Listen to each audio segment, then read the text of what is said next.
Hello everyone and welcome back to the channel. Today we will be building the very first town on the island of Struadia. Now to start off the project, we're actually going to be clearing the very tip of this forest because, well, we're going to need some room to build, right? So there's a few boulders that I needed to clear before starting to build. I start clearing the top of that little plateau right there, and right here we are starting to plan the fort. We're not going to be building the fort this episode, but we will be in the next time-lapse video. So I just started to plan out the fort because I didn't want to build anything that would be in the general vicinity of the fort itself. I didn't want anything to collide with it, if that makes any sense. So right here we are actually making the first house, and this is going to be the example house, so I knew what to do for all the other houses that I would be building. Now you can see that I'll be making quite a few changes to the design, since I just wasn't really happy with it for most of the time, especially the roof. The roof was the most challenging. I started out with using stairs and stuff because that's what I'm used to. But I decided to go a little bit out of the box right here, trying to make it a little more messy, trying to make it look more thatched, like a thatched roof, but it didn't really end up working out, so here in a second you'll see me change the stairs to slabs, because making the roof more messy is a lot easier on slabs than it is with stairs.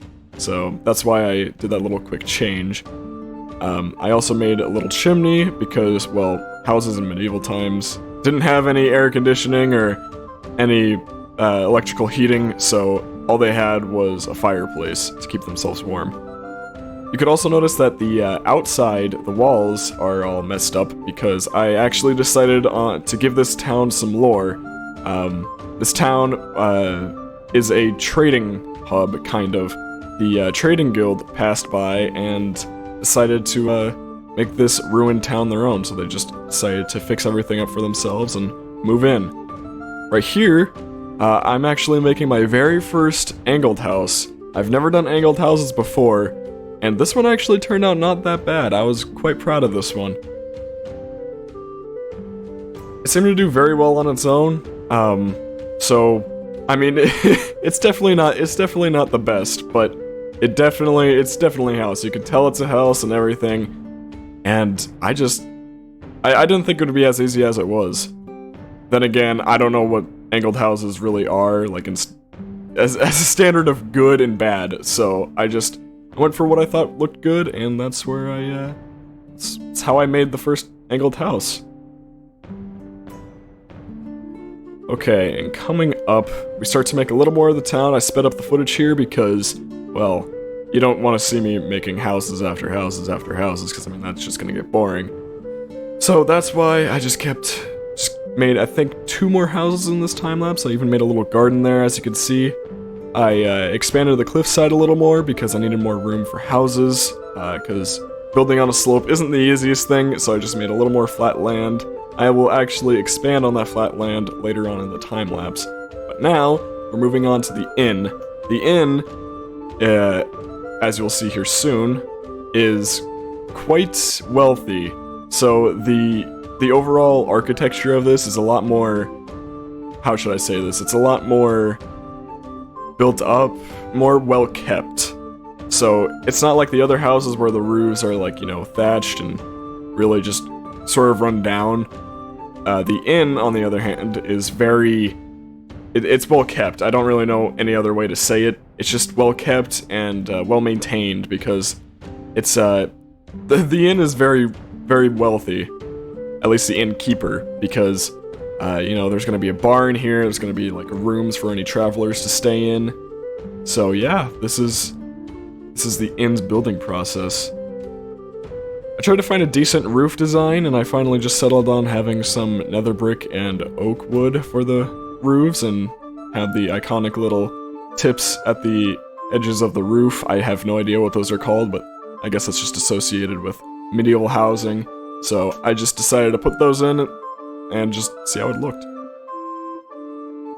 Moving on from the inn, we are going to expand the little cliffside that we have here. Well, we're gonna need more houses because, you know, people need to live here and be happy.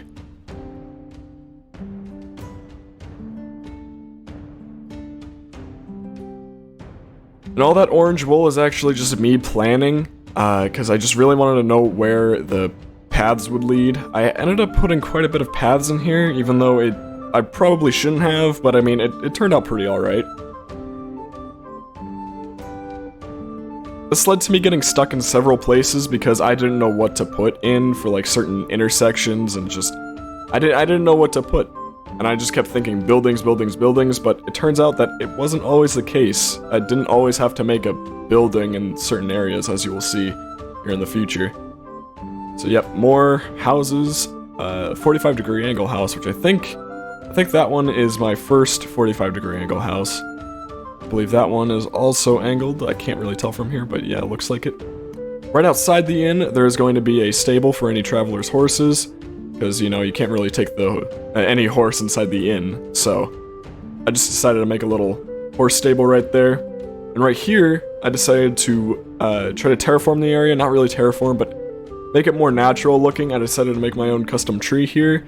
It turned out pretty okay. The branches could have been a little more exposed, but oh well. Right here, I'm making a little pond with some reeds right by it, making it look a little more natural than, you know, just a building. Right here, we're going to be making a warehouse. Every town really needs a warehouse because, especially for a trading hub, because you're going to need to be keeping materials on hand, making sure that everyone's happy. But this isn't actually where the main warehouse is going to be. It's actually going to be inside the fort, because you're going to need to keep your goods well protected and not easily accessible to everyone.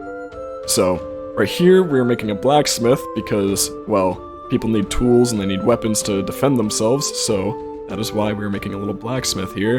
And he's a little more wealthy, so his house is going to be a little more well kept than the rest. And he's also got a second story, so that's pretty nice. Right here is the final aspect of the town. It's the church. The church is also quite wealthy because, well, religion was quite a big thing back then. The church always asks for donations, is always wealthy, you know, stuff like that. And right here, just sort of finishing up the outside infrastructure. Right there, we got a nice little spire at the end of the tower, or at the end of the church, my bad. And now we will go into the church. As you can see, I will be building up the inside of this. I didn't actually build up any of the interiors yet. I will be in between episodes, and I will be giving a tour of the town once both time lapses are completed.